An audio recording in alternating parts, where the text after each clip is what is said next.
Welcome to Exaggerated Portrait with Photopea, a free web-based app that's just like Photoshop. So you can also use Photoshop if you want. Exaggerated Portrait, you can see this dog has a giant head, and that is done using photo manipulation. And it's specifically called exaggeration.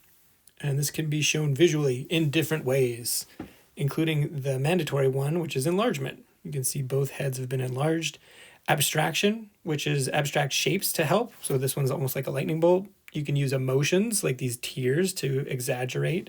And also text can support an exaggerated piece of art.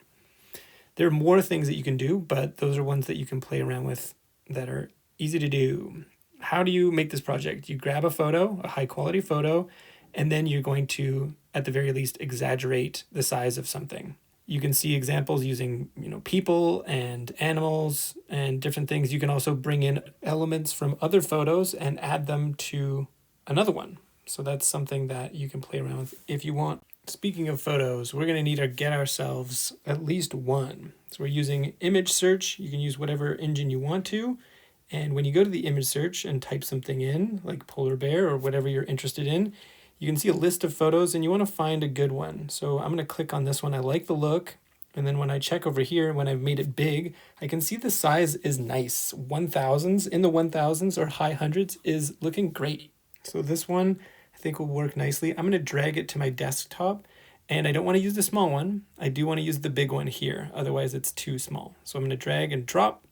I need it on my desktop. I can't drag it straight to Photopea. I must drag it to the desktop in order for this to work. Now, there's other places to find high quality photos. Pixabay and a few websites like this. You can search up very well taken photographs put on here by the photographers themselves. So they're actually putting them out there for you, and you can do the same. You can click, you can make it big, and then you can drag and drop a photo if you like it. So this one seems interesting. This one seems good. I can cut the person's head out very easily. And so I'm going to drop that on my desktop. And you can even see the photographer or the person who uploaded it right here.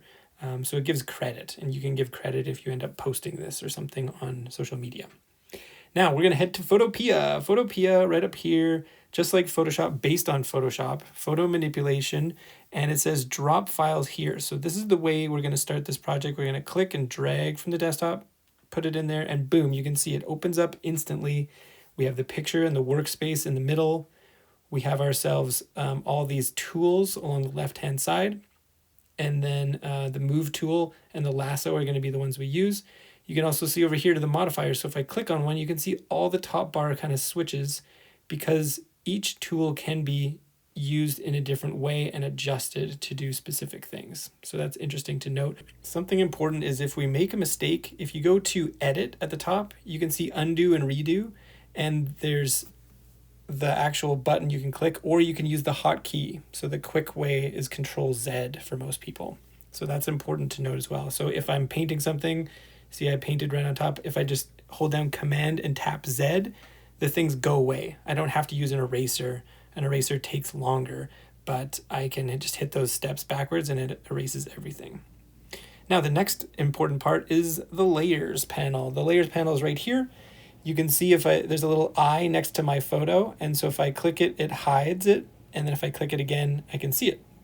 If I go to opacity on this, the top right, you can adjust the transparency of it. So that may come in handy as well, depending on what you're doing. So let's get to our first tool here, the very top left one.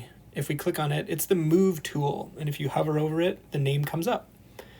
Right here where it says transform controls, we want this clicked on. Let's stop the video if it's not clicked on for you. We want that before we can do anything. So we want that clicked, and then you can see that there is a box, a blue box appears around the photo when I'm on the move tool. And this allows us to scale things or make them bigger or smaller. We can also rotate from the corner. So both things kind of happen from the corner. You can flip things horizontally when you're in the move tool. So now we got them face the exact other way. Now I don't actually want to do that. So I'm going to click no, the X, to say I don't want it to change. Now let's look at the second tool. It's just below. And so there's selection. So there's ellipse select, there is lasso, and then there's also magic wand ones. So we're going to use the lasso, and if you click and hold any of these buttons, you can see there's more tools underneath. So there's more specific lassos than just the regular one. But I'm going to show you the regular one. It's freeform. It's just like if you're using a mouse or a trackpad, you're kind of beholden to drawing with that, which can be tough, but I'm going to show you. I made a circle, and it becomes a dotted line once you've made the selection. You can see it going around, and then you've made a selection. You always check that you're on the right layer before you want to copy something out. And I right click. So I right click and I go down to layer via copy, and that will copy the selection that I made. It doesn't look like anything changed on the outside, but when I look at the layers now, I see two. And so I'm going to turn off the background layer, and now it's just showing layer number 1, which is what I cut out. And that's how we're going to exaggerate something in that physical sense, making it, scaling it up or down. So I'm just going to go backwards until the start. And then I'm going to show you a different tool, a different selection tool, a different lasso that's going to help you be more precise, especially if you're using a computer with a trackpad or a mouse. So first I'm going to zoom in to the head that I want to use, and I'm going to use the polygonal lasso. This one allows you to put down little anchor points. And so I'm going to zoom in. Look how far you can zoom in. You can just see the pixels. So make it easy on yourself and get right in there. It's going to make things more precise. So if I click, I've started my lasso. Every time I click again, it puts an anchor point, and I get all these little straight lines in between. So they're like little straight line segments. And so I'm just going to go around the piece that I want to take off. So I'm going to go under the chin, around the helmet. I think I'm going to leave the strap for now. I think that's going to just sit in place nicely. But I'm going around, and I could even be more precise, right? If I went in really, really close, I'm just going to speed it up because you don't need to watch this forever. Another nice little tool is the pan tool. So when you're zoomed in, if you hold down the space bar, you get a little hand, and it allows you to move the picture around. So here we go. I can just grab it and move it. And then once I let go, I'm back to my anchor tool. So if you want to use that, if you don't have a trackpad to scroll around with, that works really well. So we're getting towards the end, or where I started. You can call it the beginning or the end. And once I click there, it's going to make it into an actual selection. So if I click, boom, right away it turns into a dotted line going everywhere I just put anchor points down. So that looks pretty nice, especially when you zoom out. It looks quite precise, and I'm making sure I'm on the right layer. Now let's copy it out. Right click, and then we're going to scroll on down to layer via copy. And once again, it has worked. You can see the background is intact, but layer 1 has the head. Let's grab the move tool, and the move tool has got those transformation controls so that we can see, and now we can enlarge. We can scale it up, and we can move it around if we want to. You always have to move it and replace it. You could also put it somewhere else. It's up to you. It's your creativity for the concept of this thing. Now, once you have everything the way you want it, then this is good. This is a 3. This is getting the assignment done, and you can export it. If you want to do more with it and play around and have some more fun, you can go beyond this. But for those that are done, I want to show how to export a project so that you can submit it. So what you'll do is you'll go up to File. Click on File, you'll see Save. You're going to be tempted to hit Save, but that's just if you want to work on it more later. So you can save it as a PSD, but if you want to hand it in, it's actually called an export. And so you're going to go to Export As, and you're going to go to JPEG. That's the easiest format for any computer to read, and so that's the best one for us. So you can click on that, and you'll see these options. So number 1, you want to put on a name. So this one's the Exaggerated project, and then I'll just put a first name like James maybe.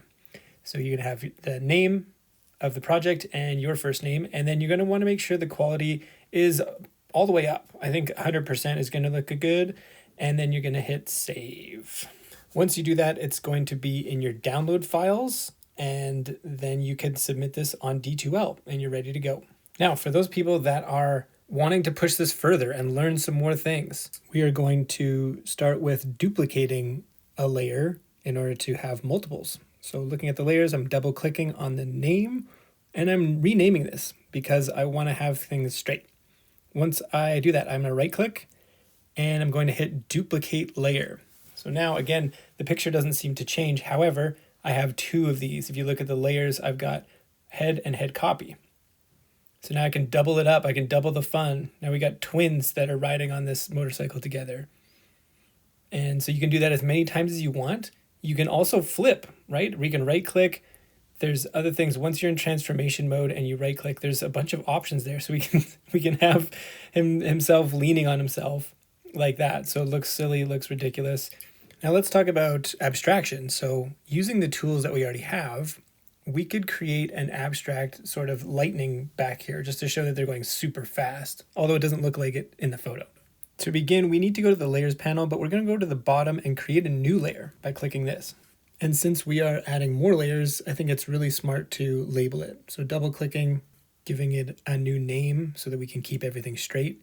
And then we're going to use the lasso. Once again, we're going to use the polygon lasso to paint essentially. So I'm going to click, I'm going to do a sort of a lightning shape and just clicking around, kind of free drawing. And then I'm going to go and put it right next to this person's back so that it looks like it's kind of behind or attached to them.